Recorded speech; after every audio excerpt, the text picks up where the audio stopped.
So this is one of our other display cases. It's very unique. It is focused on the prequel and the sequel trilogies, and is also a nice mix of unique collectibles from all the different eras. What I like to call it is a hodgepodge of 1, 2, 3, 7, 8, and 9.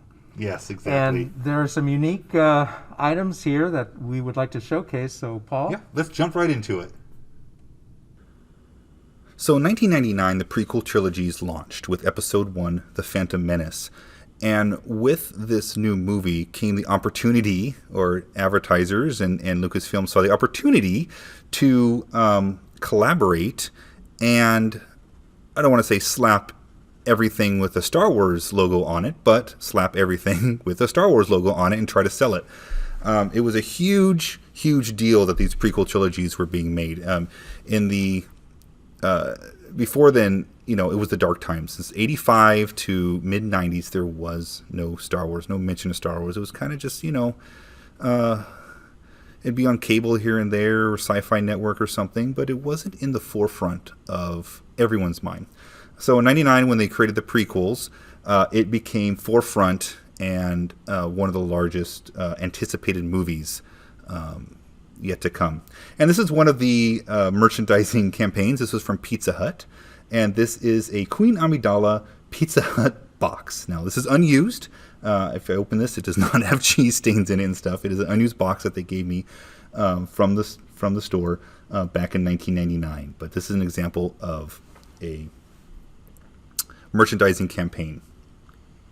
Now, it didn't stop with just Episode 1. I mean, it was a huge deal. Everyone loved Star Wars. So when Episode 2 came out, we had a lot of other campaigns to get advertising of Star Wars and cross-promotional material. This is one. This is Doritos Nacho Cheese tortilla chips for Episode 2. And on this one, you get a picture of Anakin and Queen Amidala on here, Padme, promoting Episode 2, Attack of the Clones.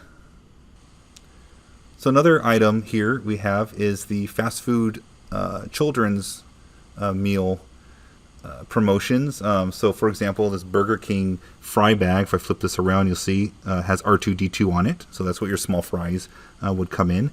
And then over here on the right, you have a Star Wars Rise of Skywalker Happy Meal from McDonald's. And these two items next to it are the toys that came with the Happy Meal. So you had the characters here. Here you have Poe, and then here you have R2-D2 with BB-8.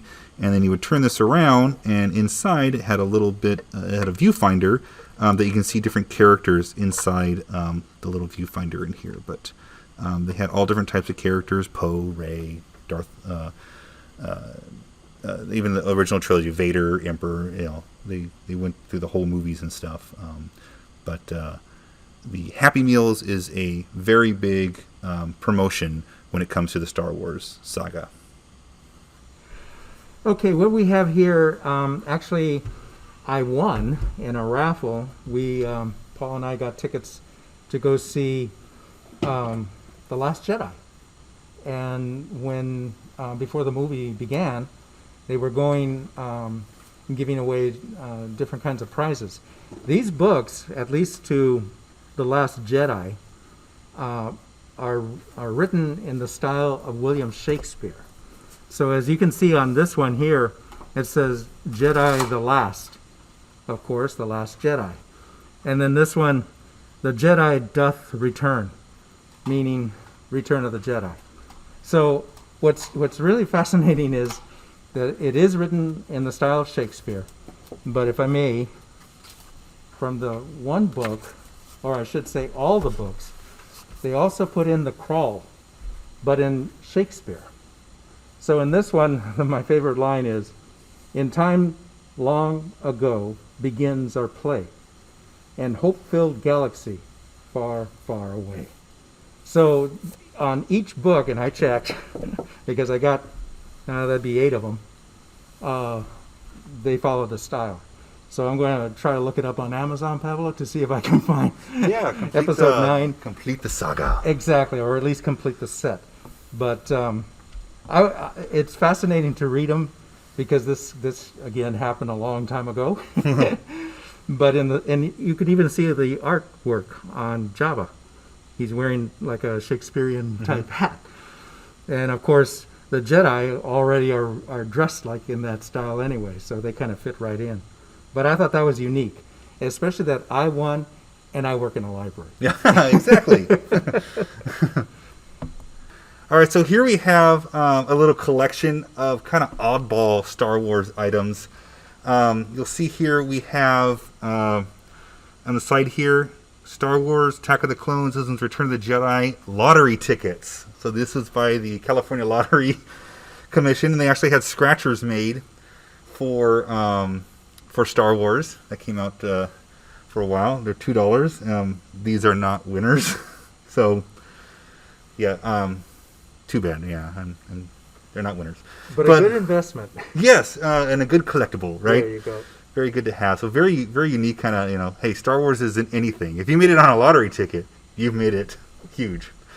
This episode 3, the item that you see here, is a AOL Disk. And what this allowed you to do was to get 1,175 hours free to try on AOL, an AOL 9.0. And for those of you watching that do not know what AOL is, so probably most of our audience, AOL was America Online, and it was a internet service that allowed you to access the web. So you would dial in on your modem and access their servers, and then that can take you out to the web.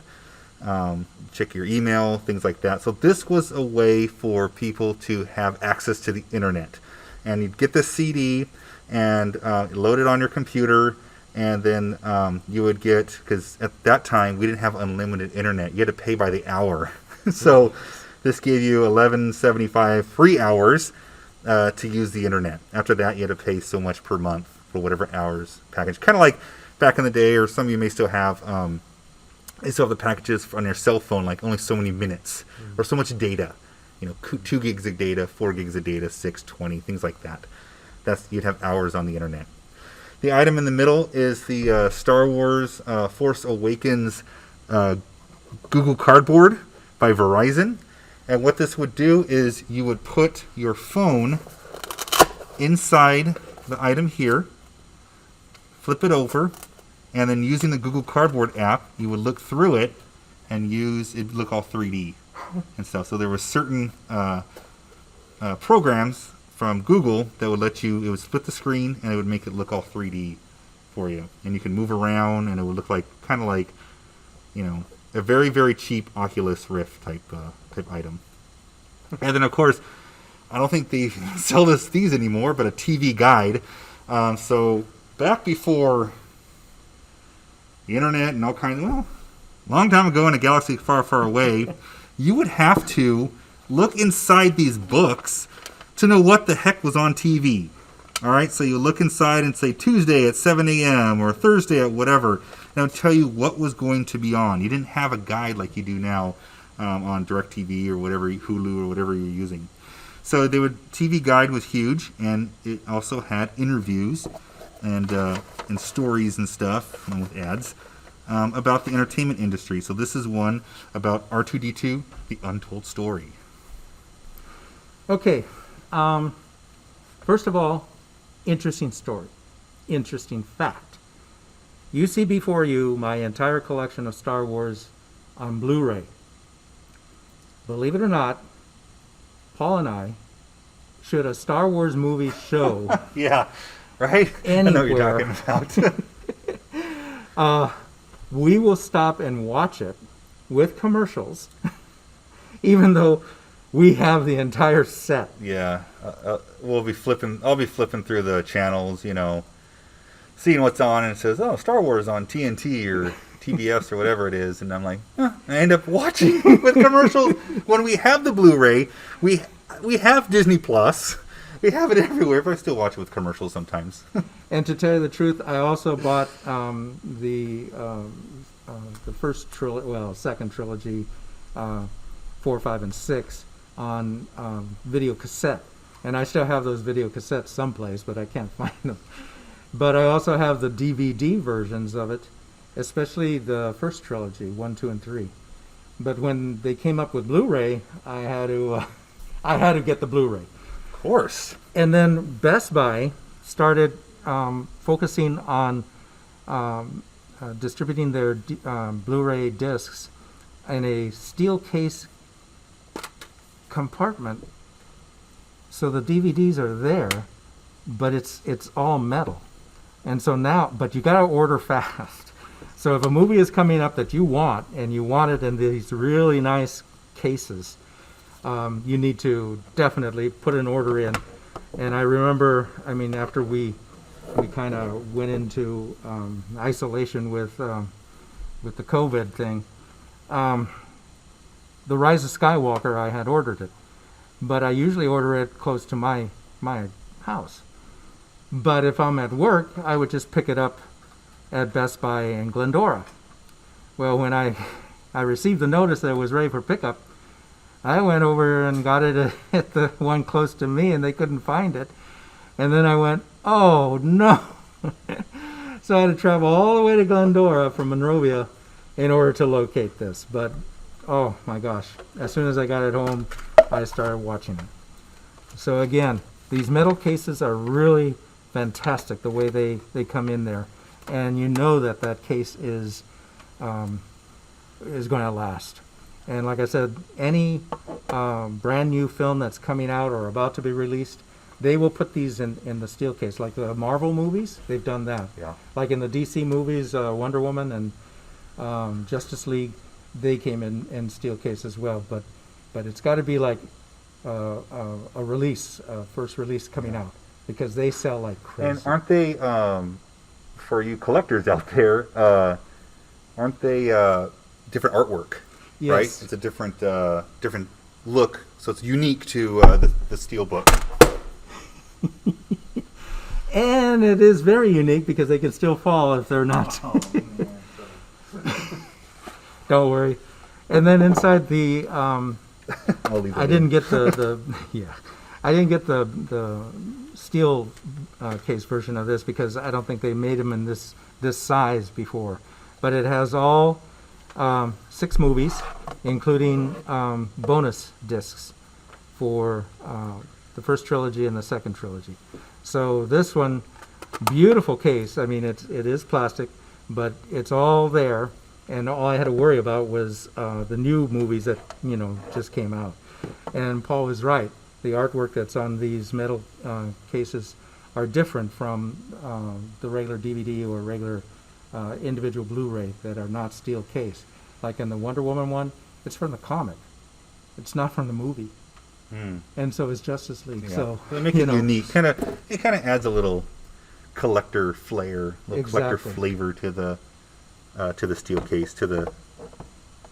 Like, hey, if you're gonna buy it, go big. Yeah, go steel you might case. as well, because you're going to look at these a lot. And I hate to tell you how many times I watched New Hope from the theater. 32 times. I went in one time at 9 a.m. and I didn't get out until 10 p.m. Oh my gosh. What did you eat? Did you eat movie food? Yes. Oh my gosh. Exactly. And a lot of popcorn. It's not recommended. But it's a lot of Pepto-Bismol afterwards. Hey, you're in college. Yeah, you know what? You can live off of Hot Pockets. Exactly. And ramen. Oh my gosh. Delicious. But that's the story of the steel case collectibles. And really, if you do buy movies, I know everybody likes Netflix and just watch them when you want to or whatever, but I like to actually have the movie. Maybe it's the 70s mentality or whatever, but to own the movie is important. Hey, when the internet goes down or explodes, you can still watch movies. That's true. And I do. You can go to Larry's during the apocalypse and still watch Star Wars. I won't miss out on any of it. But that's the story of the Blu-rays and the steel case DVDs. The games. The games, yeah. So another aspect of Star Wars is the gaming industry. And there has been a lot of Star Wars games throughout the years. We had the Star Wars arcade game, which came out, was a vector graphics game. So it was just lines and stuff, which was very unique at a time. You controlled the TIE fighter attacking the Death Star, and it had included voices from the movie. So it was, to a kid back then, that was like, wow, I can hear Luke and Han and stuff in the video game. So it started off in the arcade, Atari 2600, and moved on throughout the years. So here's a couple items here. We have, first off, this one here is the Return of the Jedi, Super Return of the Jedi for the Super Nintendo that came out. This little one here is Empire Strikes Back for the Nintendo Game Boy that was out.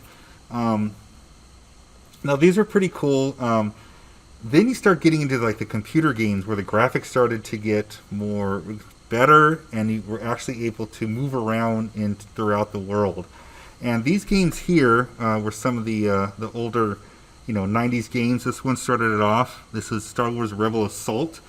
Rebel Assault was, you're part of the Rebels, and had all these levels about attacking the Empire and flying your ships and whatnot. This game here is TIE Fighter. You were playing a TIE Fighter pilot moving up in the ranks of the Empire. So there was a game previous to this called X-Wing, where you played an X-Wing pilot moving up throughout the Rebels and going on missions. Well, this, you're playing the other side. You are defending things against the Rebels, or you are attacking a Rebel outpost or something, having to blow up the X-Wings and things like that. So you got to play as a bad guy throughout the game, which is kind of neat. This game right here, this is Shadows of the Empire. Well, this game came out in, I think it was 1996, and it was a multimedia extravaganza. This is a game starring Dash Rendar, which was kind of like a Han Solo type character. This game took place in between Empire Strikes Back and Return of the Jedi, so you are helping the Rebels locate and find Han Solo, and trying to go against you go against Boba Fett, and there's another story, but play the game, enjoy it. But it wasn't just the game that came out.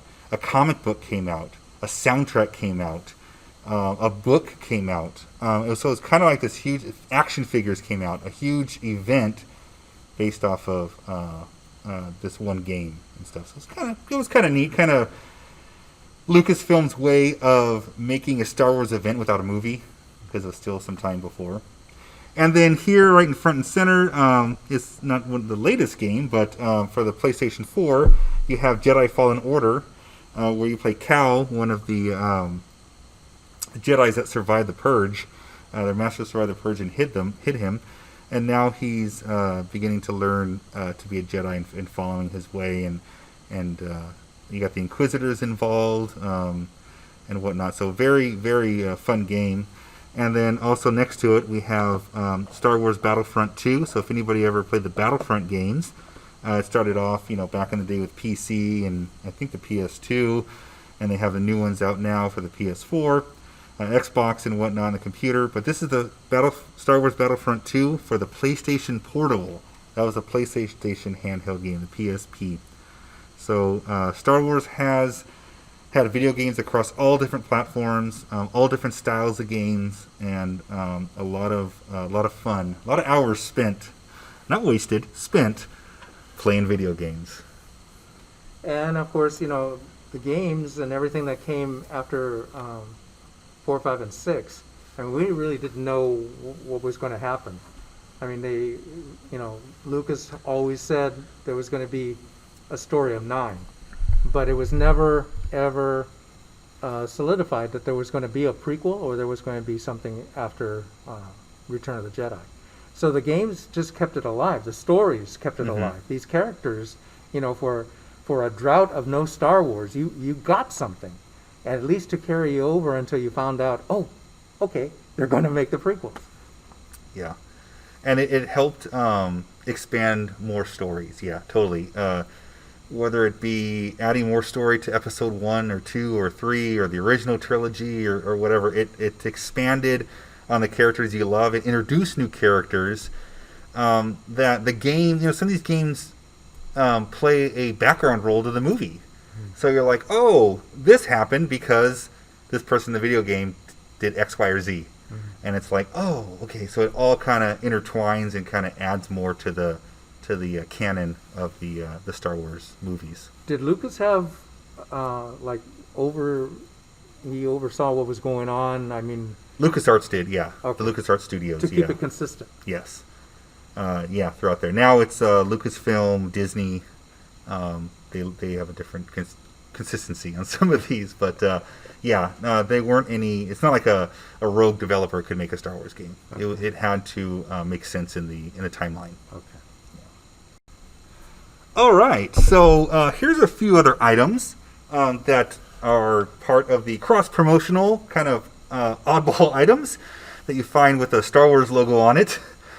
The first one here on the left, this is a May the Force Be With You pin from the Disney Store. So this came out on May the 4th.